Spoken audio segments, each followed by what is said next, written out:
Bien, vamos a presentar nuestra entrevista de esta tarde, jueves 10 de mayo del 2018, cambios bruscos de temperatura, nuevamente un fuerte aguacero en la ciudad de Quito. Y hay una noticia que se ha presentado en las últimas horas que ha provocado interés y atención nacional. Me refiero a estos niveles de enfrentamiento que se registraron en el proyecto minero Río Blanco. Tras los actos de violencia, dice una noticia que tenemos en nuestra mesa de trabajo, generados la madrugada del pasado miércoles dentro del campamento minero Río Blanco, ubicado en la parroquia Molleturo, en la provincia de Azuay, no hay acuerdos entre opositores y autoridades. Por eso el presidente de la CONAIE, Jaime Vargas, convocó a una gran asamblea para decidir acciones de rechazo a las concesiones mineras otorgadas por el gobierno. Hoy está con nosotros el doctor Pablo Piedra. Le hemos pedido que nos visite, que nos acompañe para conocer su apreciación y su punto de vista sobre lo que está ocurriendo. Así que, doctor, bienvenido. Gracias por acompañarnos. Tal vez poner un poco en contexto qué es lo que ocurre en este campamento, en este proyecto minero, en esta actividad minera Río Blanco. Buenas tardes. Buenas tardes, Andrés. Buenas tardes a todos los que nos escuchan. Muchas gracias por la invitación. Sí, Río Blanco realmente consiste de 4 concesiones mineras que están ubicadas en el cantón Cuenca, en el sector de Río Blanco, alrededor de la parroquia de Molleturo, también del sector de la parroquia Chaucha en el cantón Cuenca de la provincia de Azuay. Este es uno de los 2 grandes proyectos que existen en lo que se conoce como el macizo del Cajas. 2 proyectos mineros, el uno es Quimsacocha, que luego se llama Loma Larga, y el otro es Río Blanco. Río Blanco está siendo operado por la empresa minera Yunfil, que ahorita es de capital chino. ¿Ya? Lo importante de aquí empezar aclarando y que la comunidad entienda es que estos 2 proyectos, Río Blanco inclusive, está dentro de lo que se conoce como el macizo del Cajas de la zona declarado como zona de biosfera por la UNESCO, ¿ya? Por su importancia ambiental, cultural y social. ¿Ya? Esto, ¿por qué es tan importante la zona de biosfera? Entre otras cosas, por la gran cantidad de páramo y la reserva de agua que existe en esta zona. El páramo, como tú sabes, Andrés, es una de las zonas de mayor, digamos, los ecosistemas que mejor recolectan, recaban y recogen el agua a nivel mundial. Por eso, además, la Convención Ramsar de Naciones Unidas que protege los humedales declaró, por ejemplo, el sector de Quimsacocha como un sector de interés importante, ¿no? Entonces, y las personas que han ido al Cajas, las que han pasado por el Cajas, se dan cuenta que la enorme cantidad de agua y de recursos que tiene esto. Entonces, en esta zona tan sensible como es el páramo, el gobierno nacional, bueno, no sino ya desde el anterior gobierno, se ha empecinado en inaugurar 2 grandes proyectos mineros. ¿Cuántas concesiones hay entonces en este macizo del Cajas? Bueno, el problema con Cuenca es mucho más grave, porque Cuenca tiene concesionado, hasta el año pasado tenía 114,000 hectáreas concesionadas, casi el 40% de todo el territorio cuencano estaba concesionado. Y hay que aclarar que desde la alcaldía del ingeniero Cabrera, ¿no es cierto?, se ha declarado Cuenca, el Consejo Cantonal desde hace 2 años atrás, en enero del año pasado, declaró a Cuenca como libre de minería metálica.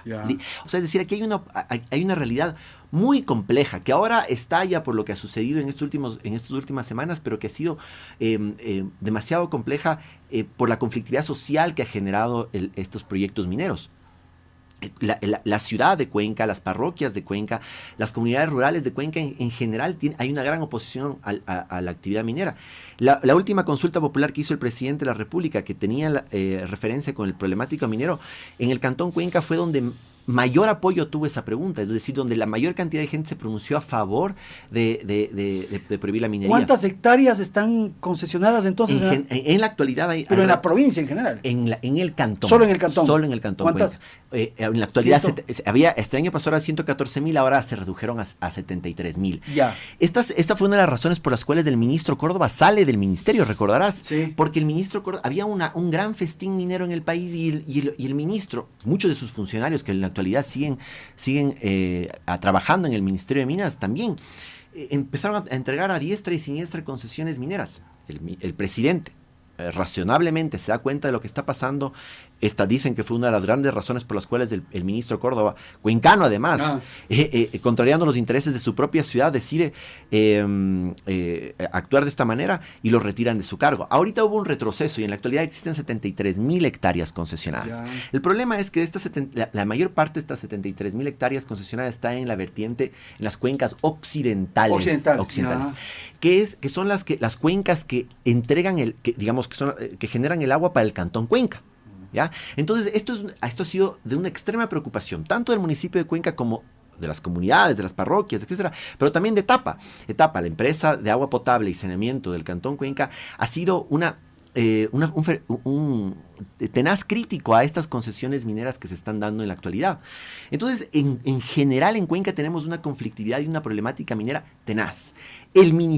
Tú lo tuviste aquí sentado ayer al ministro de Ambiente, donde decía que no hay nada, que no pasa nada, que en Cuenca es todo felicidad alrededor de la minería, que las mejores estándares se están aplicando ahí. Pues parece que no sabe, nunca ha ido a Cuenca, no se ha entrevistado con el alcalde, no se ha entrevistado con el prefecto, no se ha entrevistado con las juntas parroquiales, donde todos ellos están en contra de estos proyectos mineros en Cuenca. Entre otras cosas porque no se ha cumplido con uno de los derechos fundamentales en la Constitución que garantizan la actividad alrededor de estas actividades mineras extractivas, que es el derecho a la consulta previa. Ahora, en el caso puntual de este proyecto Río Blanco, ¿qué es lo que sucede? Bueno, en Río Blanco, como te digo, uno de los dos grandes megaproyectos mineros que existe en el cantón. Aquí se va a explotar oro. Yunfil tiene ya entregado una licencia de explotación, ¿no es cierto? Está ya explotando oro. Una de las preocupaciones es que lo está haciendo contrariando la licencia ambiental la cual tiene. ¿Por qué?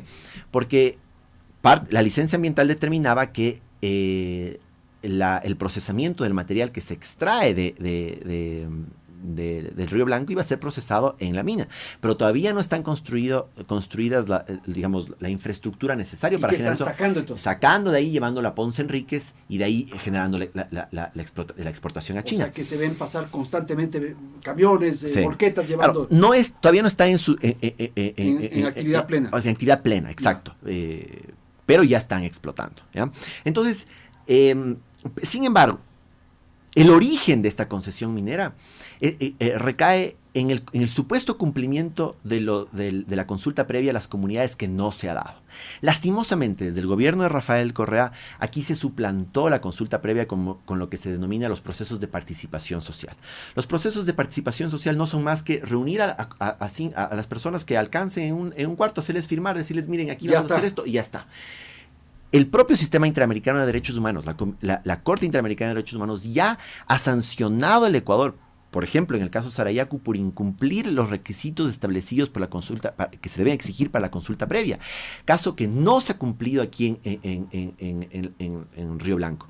Todas las comunidades conscientes de eso están exigiendo que se cumpla con su voluntad, es decir, que no quieren tener actividad minera en su territorio. Claro. ¿Por qué? Entre otras cosas porque, fíjate, en la Constitución, la Constitución del Ecuador es supuestamente una constitución verde que consagra los derechos de la naturaleza y para garantizar los derechos de la naturaleza se establece el principio de precaución, ¿cierto? Es decir, ante cualquier riesgo de una actividad nociva contra el ambiente se tiene que evitar esa actividad hasta no tener certezas de cómo se debe realizarla con la finalidad de no generar el daño. ¿Por qué? Porque el principio de precaución te dice que es mejor precautelar antes que remediar, ¿no es cierto? Es menos costoso, hay menos problemas al ambiente y a la sociedad también. En este caso, hace algunos años atrás, me parece que fue a principios del 2010 o en el 2012, hubo una consultora francesa que vino, BRGM, hizo unos estudios sobre el problema de los acuíferos, del agua subterránea en las dos concesiones, Quimsacocha y Río Blanco. Yeah.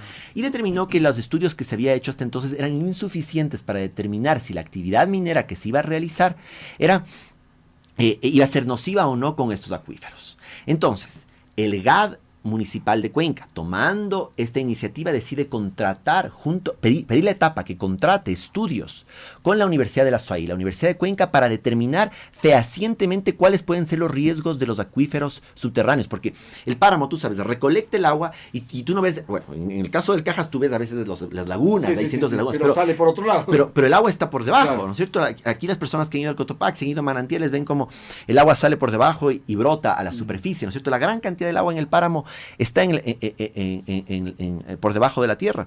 Entonces, el BRG me dice aquí los estudios hechos no garantizan que la actividad efectivamente vaya o no causar daño a los acuíferos. Entonces, el Etapa dice, no hay que contratar a la Universidad de la SUAY y a la Universidad de Cuenca para determinar fehacientemente si va a haber daño o no. ¿Y qué pasa? Que como Etapa no tiene competencias, digamos, sobre la extracción de recursos naturales, el Ministerio de Ambiente y el Ministerio de Minas, y más aún la empresa minera, deciden hacerse los locos y no tomar en cuenta lo que dice Etapa y no les permitan el ingreso a ni a la Universidad de Azuay ni a la Universidad de Cuenca durante años para hacer los estudios. Recién ahora los están haciendo y se van a demorar por lo menos entre 18 y 24 meses para culminarlos. Sin embargo, la actividad ya se está realizando. ¿Y qué es lo que ocurrió el miércoles en la madrugada? Bueno, el miércoles en la madrugada un conjunto de la gente, aquí hay que también ser claros en lo siguiente. La gente viene reclamando esto durante años, ¿no? Ya han habido problemas, hace meses atrás ya paralizaron las actividades. Por eso uno va a Río Blanco y ni siquiera los funcionarios del GAD municipal de Cuenca, de Etapa, a veces pueden entrar y ellos tienen, verás, un acuerdo con el MAE para hacer... la empresa no permite entrar. No permite necesariamente. Entonces, bueno, hay un control estricto sobre esto. Y las comunidades, sin embargo, ya se han sentido afectadas, sienten que la actividad está avanzando y no saben cómo va a ser el impacto de eso, no saben si es que el impacto se va a poder remediar o no, si es reversible o no, y han determinado y decidieron tomar medidas de hecho.